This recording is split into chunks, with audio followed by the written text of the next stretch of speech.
You have a real passion for the show, don't you? Oh, yeah. Absolutely. That's really cool. So we're really excited because, as you've heard from earlier conversations, it's a whole new property in a sense. I mean, it's a whole new story.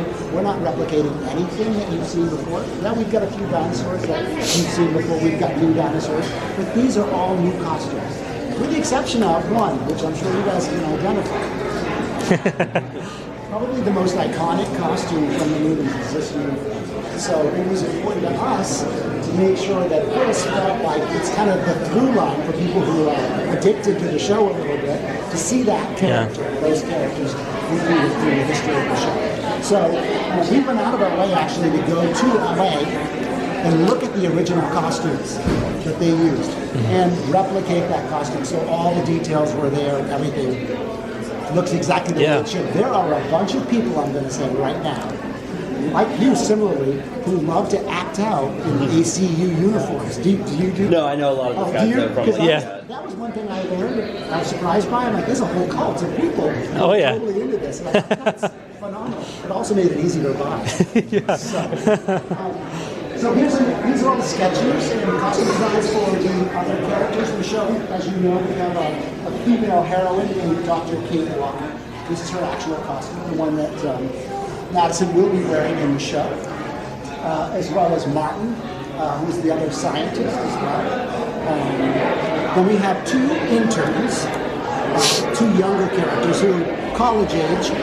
One's sort of like a jockey character named Chad, and Allison, who's a young aspiring scientist. They become really important in the storyline because I think it's a younger generation, a younger age group that people will be able to identify with, as well as the sort of older, more mature characters that are having their own sort of storyline. And it makes for interesting storytelling character-wise. It also helps us show the timeline of the show. So these four characters, plus Oscar, who is one of our ACU, have to change throughout the show so they can show the change of time.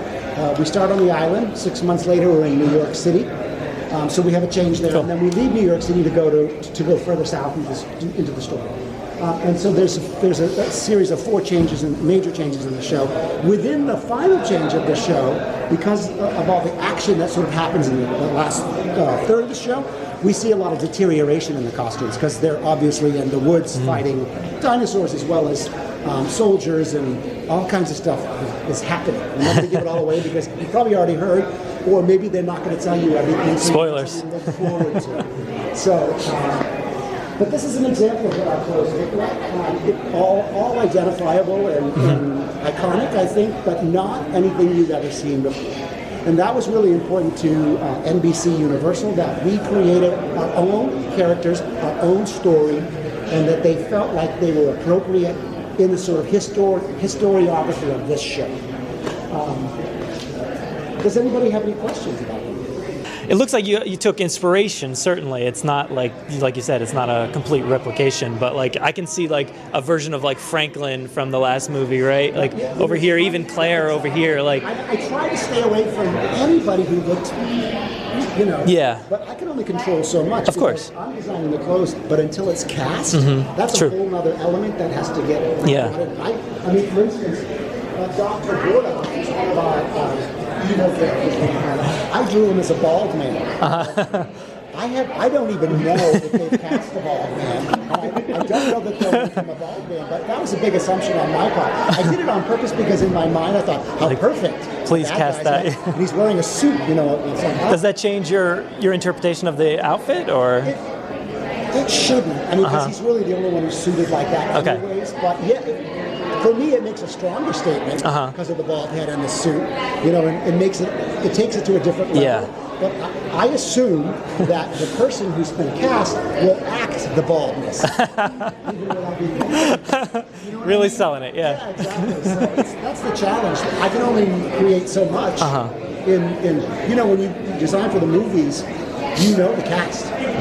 Costume designers know who the people are, and they design for those people. That's a very different thing. True. So we're designing for a conceptual thing, but not for a person. So, you have a question? I do have a question. Yeah. Okay, so when it comes to the wardrobe, there's a few questions. So I see what sort of looks like, I guess, desert troopers, desert mercenaries. Yes. Is that a play off the ACU, the Entertainment? Is it a similar organization? no. Okay. You'll see in the storyline there when we go to the next location after New York, we're in a whole different world. We're in basically like a third world country, so it doesn't feel the same. These are not the same worlds, and it's important to differentiate the fact that these are two very different.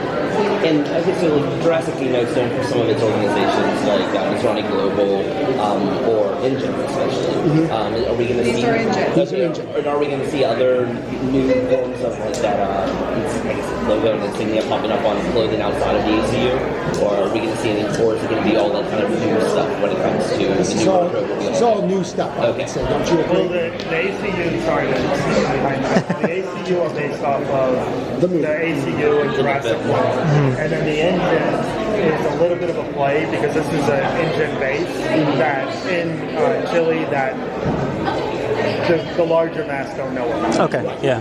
So it's kind of been adapted to, Ken has adapted that style to the location. Yeah.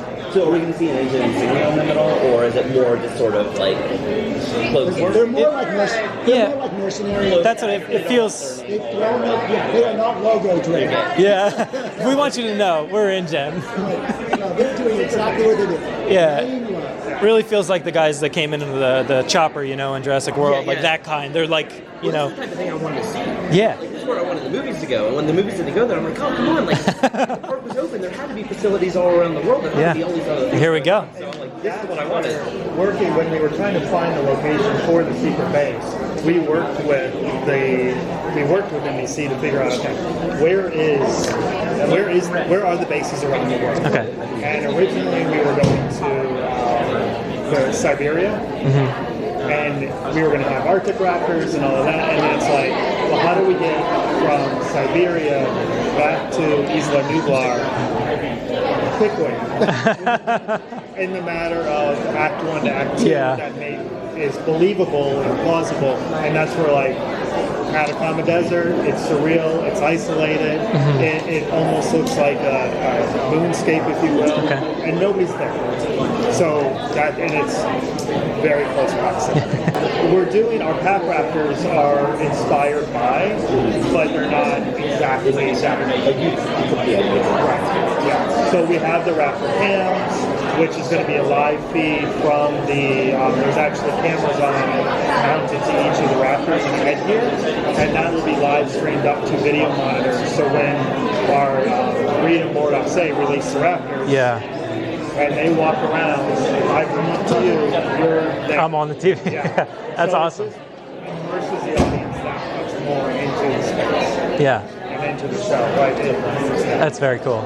You know, it's interesting. There's a pattern language to the characters in the movies. Yes. So in a sense, they relate without being specifically related to. Yeah, it's like the same world. It feels right. Yeah. Right, exactly. Going to Disney World dressed as Minnie Mouse. I love the idea that people are thinking it's somebody they know recognizably, but it's not. And I think that's more interesting, ultimately, that, It's a nice callback to and familiarity to.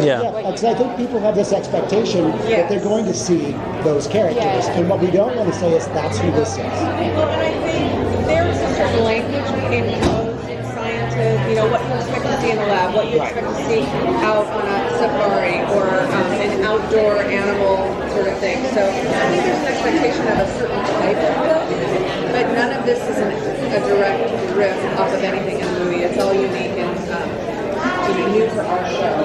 And it's hard because you always want to make a really broad stroke about a character so that it's identifiable. When I talk about Dr. Bordoff, that's a really great example. The fact that I drew him as a bald-headed man in a blue suit. That's very cold, very calculating, I didn't want it to feel like anybody specific that you would identify with. Yeah.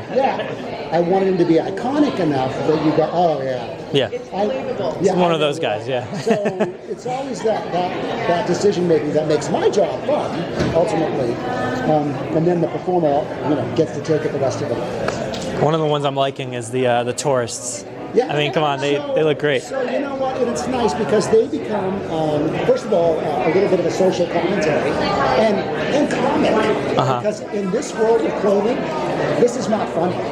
No. You know what I mean? But so they'll sort of bring these two people in the gyrosphere out into Gyrosphere Valley, dressed like the most ludicrous kind of, tourists, inappropriately on, Costa Rican islands, this island. It's like, who are they and what were they thinking? You always see it, though. Yeah, I mean, you know what? And everybody can identify with who those people are. So Please say that they're carrying like margaritas around at some point during the show. He's got the hat on. Yeah.